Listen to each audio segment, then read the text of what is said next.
que eu chamei de TUC, o esquema do TUC. E aí o TUC é uma espécie de um módulo universal que, se eu imprimir um monte desses, eu consigo montar uma superfície, eu consigo montar uma coisa que se estrutura, eu consigo montar estruturas, assim. E aí eu comecei a adaptar com um brinquedo. Então eu fiz um corpinho, fiz umas cabeças, fiz umas pernas, e eu mandei isso de presente para todo mundo que eu conhecia, amigos, parentes que tinham criança em casa, e enviei de presente sem falar nada, sem nenhum tipo de instrução.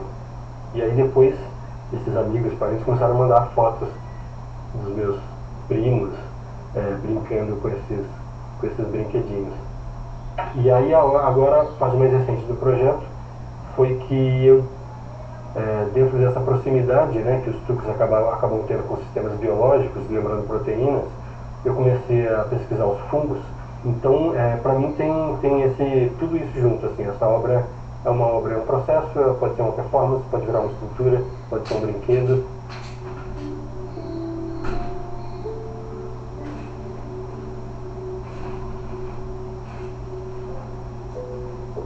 Quando eu comprei a impressora, né, comecei a criar coisas, eu precisava aprender direito a mexer no software, assim.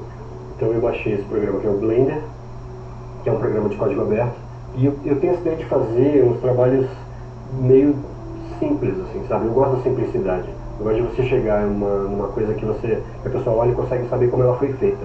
Então eu adoro o Hieronymus Bosch, eu acho que é um artista fantástico, tem um potencial multimídia gigantesco na obra do Hieronymus Bosch. E aí eu tentei reproduzir, mas eu queria fazer uma coisa também que fosse muito simples, que as pessoas conseguissem olhar, reconhecessem os personagens do Bosch, mas conseguissem saber de onde foi feito.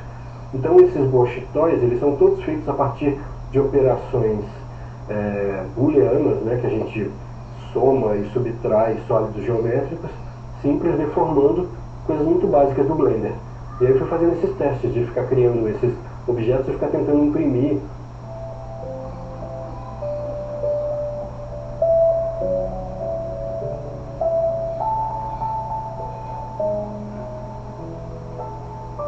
Eu acho legal essa arte meio anônima, sabe?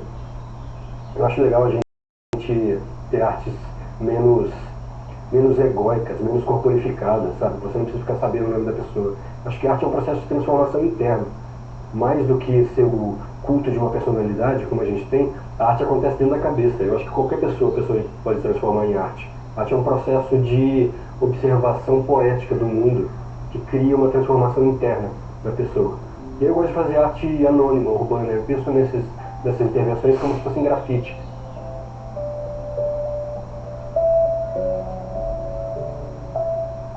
Eu vi um vídeo na internet, talvez em Nova York, um artista, ele fez um cachorro de sacos plásticos que ficava em cima de uma grade do metrô.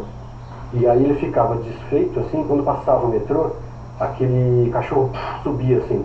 Então era uma obra que aparecia do nada. Aí eu olhei aquilo e falei, nossa, é isso, dá pra fazer isso. E eu comecei a pesquisar em São Paulo onde é que tinha saída de vento no metrô. E aí eu fiquei falando, o que eu posso fazer que possa ser interessante, assim. E eu peguei essa borboleta, que é uma coisa muito simples de dobrar, que é uma obra do Yoshizawa, fiz um monte de teste, qual o fio que funciona, qual é o papel que funciona, aonde você prende para não cair, e aí fiquei fazendo alguns meses de teste, e aí finalmente eu fiz uma instalação, que eu repeti algumas vezes, assim, que é essa interação das borboletas ao vento.